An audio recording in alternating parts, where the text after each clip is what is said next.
Je suis en train de terminer la saison 5 de Breaking Bad, du coup la dernière saison. Oui, j'ai 15 ans de retard sur cette série, je sais. Mais j'étais en train de me dire un truc en regardant cette série, en fait, qui est hyper intéressant. Tu vois, moi, à l'époque, dans le rêve lucide, quand j'en parlais, ce qui me fascinait, c'était les personnages, en fait. Et dans les séries, quand je regarde des séries, c'est les personnages qui me fascinent. Et dans la vie de tous les jours, en fait, ce qui me fascine, c'est l'évolution d'une personne, tu vois.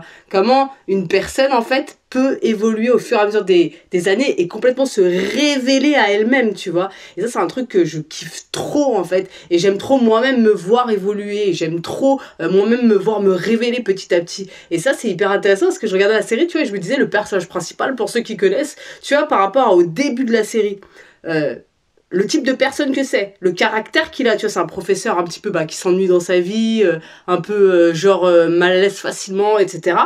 Et puis au final, à la fin, ça devient quelqu'un de très sûr de lui. Bon, même carrément, c'est une série, donc c'est poussé, tu vois. Il fait des trucs pas forcément très cool. On va dire qu'il y a beaucoup de zones d'ombre qui se révèlent au fur et à mesure des saisons chez cet homme-là.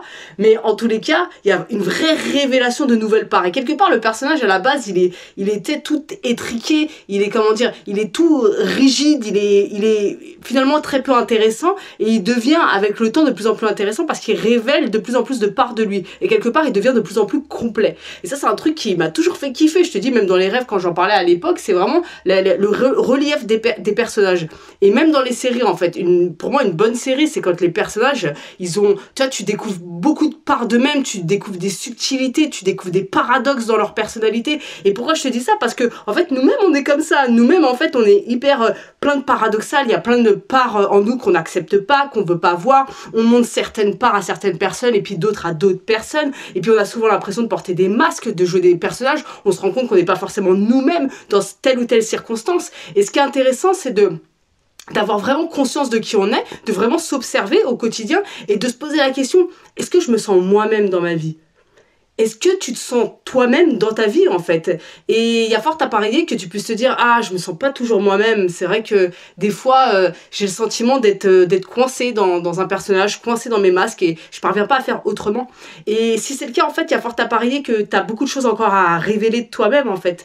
Et quelque part, toi et moi, en fait, on est les personnages de notre histoire. On est les personnages de notre vie. Et c'est ça qui est hyper intéressant, c'est de voir à quel point, même tu vois sur YouTube, t'as des personnes peut-être que tu suis aujourd'hui, qui ont commencé les vidéos il y a 10 ans, ou il y a 8 ans, ou il y a 5 ans, et qui se sont juste révélés. Tu vois ces gars-là ou ces nanas-là, il y a 10 ans, il y a 8 ans, il y a 5 ans, elles n'étaient pas du tout assurées devant leur petite caméra comme ça, et puis au fur et à mesure des années, en fait, elles se révèlent, ces personnes-là, en fait, elles deviennent de plus en plus peut-être impactantes, ou elles révèlent certaines qualités de leur personnalité, des choses qui finalement, elles auraient jamais pu imaginer il y a quelques années en arrière.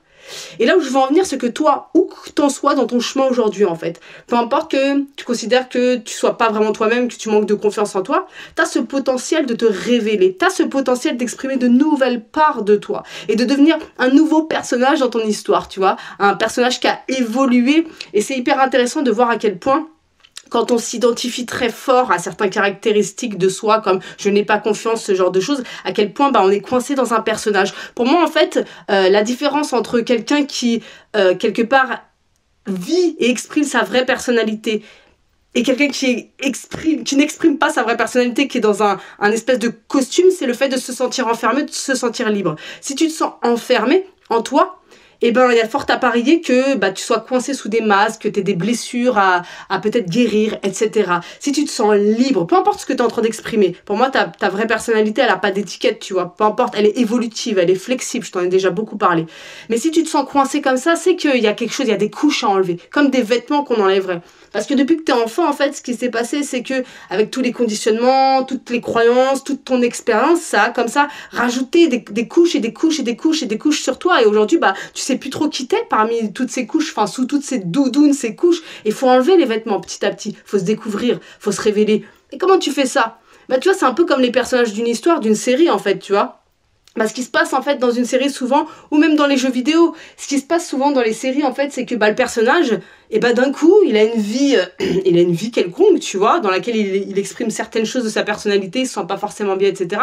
Et puis il va lui arriver des choses, des expériences, il va faire des nouvelles rencontres, et là qu'est-ce qui va se passer? Il y a de nouvelles parts de lui qui vont se révéler. Et toi c'est pareil. Si aujourd'hui, en fait, tu t'engages envers toi-même à évoluer, alors évidemment, tout être humain évolue naturellement. Maintenant, quand on fait un travail en conscience par rapport à ça, quand on se dit, là, ok, je me sens coincée en moi, je me sens pas moi-même, je me sens pas libre en fait. Du coup, quand tu te sens pas libre, tu te sens pas libre d'exprimer qui t'es, tu te sens pas libre d'être toi-même, qu'est-ce qui se passe? Quand tu ne te connais pas, en fait, qu'est-ce qui se passe? Bah, t'as une vie qui te correspond pas. Parce que pour avoir une vie qui nous correspond, pour choisir une vie qui nous correspond, ou se créer une vie qui nous correspond, il faut se connaître en fait. Bah oui, il faut se connaître en fait. C'est comme, si tu veux, comment tu veux connaître ton plat préféré en fait, si tu testes jamais rien en fait, si tu manges tous les jours la même chose, tu peux pas le savoir. Bah là c'est pareil, il va falloir que t'expérimentes en fait. Il va falloir que t'expérimentes plein de choses. Donc tu peux, toi, dès aujourd'hui, faire ce pacte avec toi-même. Cet engagement et te dire, aujourd'hui je veux évoluer en conscience en fait. Et quand tu fais ça, bah qu'est-ce qu'il va falloir? Que tu apprennes à te connaître. Ça veut dire s'observer. Observer quelles sont tes croyances, quel est ton discours interne, quelles sont tes habitudes émotionnelles, etc. Et il va falloir que tu expérimentes, que tu sortes de ta zone de confort, que tu te pousses à aller vers des choses que tu n'as jamais expérimentées. Peut-être que tu rencontres d'autres types de personnes, peut-être que tu voyages, peut-être que tu ailles guérir les blessures de ton enfant intérieur en fait, que tu es face à un retour dans le passé, non pas pour y rester bloqué, mais simplement là dans le présent, si tu as des émotions en fait qui sont récurrentes, peut-être qu'il y a des choses à aller guérir en toi, à nettoyer, à libérer des blessures. Et puis tu peux aussi te projeter dans le futur et imaginer le futur toi, la version de toi future que tu aimerais être en fait. Ça aussi j'en ai beaucoup parlé, c'est quelque chose un outil avec lequel je kiffe travailler, la version de toi future, tu vois. Et ça, c'est hyper intéressant parce que ça peut te driver, en fait. Et bien sûr qu'au fur et à mesure de ta route, bah, y a des choses qui vont se révéler, donc tu vas réajuster. Tout ça pour te dire que si aujourd'hui tu te sens pas forcément toi-même, si tu manques de confiance, si tu sais, peut-être que tu te sens un peu perdu par rapport à qui tu es, moi je te dis que tu as une vraie personnalité à toi, tu as quelque chose d'unique en toi, en fait. Et ça demande que à être révélé, en fait. Et pour que ça se révèle, il faut que tu commences ce chemin un petit peu en conscience, de regarder ce qui se passe en toi, de réfléchir à qui tu as envie de devenir, de faire de nouvelles expériences, comme un personnage dans une série. Imagine-toi, tu es aujourd'hui le héros de ton film, t'es le héros de ta vie, t'es le héros de ton histoire. Et là, bah, le but, c'est de faire vivre certaines expériences à ce personnage pour qu'il puisse se révéler, en fait. Et qu'est-ce qui se passe quand on se révèle? On se sent plus complet. Il y a de nouvelles parts de nous qui sont là, on se sent plus complet, y compris dans les zones d'ombre. Souvent, d'ailleurs, dans les séries, ce qui est mis en avant, c'est les zones d'ombre des personnages, parce que il va leur arriver tout un tas d'aventures. Nous, dans nos vies, voilà, c'est peut-être pas autant dans l'aventure et dans le drame, mais en tous les cas, il y a aussi des parts d'ombre de toi qui vont se révéler. Tout ça, ça demande à être vu, en fait, pour être plus complet. Et plus t'es complet, qu'est-ce qui se passe?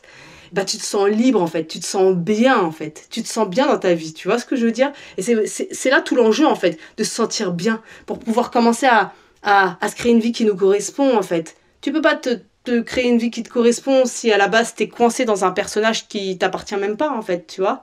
C'est pas possible. Donc voilà, je t'invite à te poser cette question-là aujourd'hui. Est-ce que tu te sens toi-même, oui ou non? Est-ce que tu te sens toi-même de façon générale? Alors peut-être que tu vas te dire que dans certaines situations, ouais, tu te sens toi-même. Et dans d'autres situations, tu te sens pas toi-même. Et bah prends ces situations où tu te sens pas toi-même et pose-toi cette question. Waouh! Putain, il m'a pas respecté le support.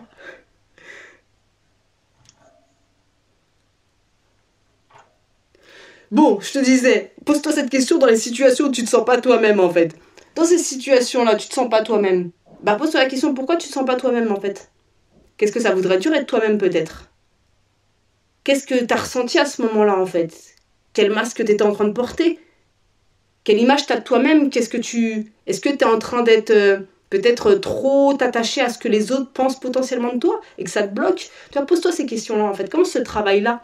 Bon, je vais te laisser là parce qu'en fait, mon support, en fait, c'est hyper bancal, c'est sur un radiateur et tout, ça se casse la gueule. Donc, je vais m'arrêter là pour aujourd'hui et puis on se retrouvera pour une prochaine vidéo. Et puis, bah, voilà. Je te dis à bientôt.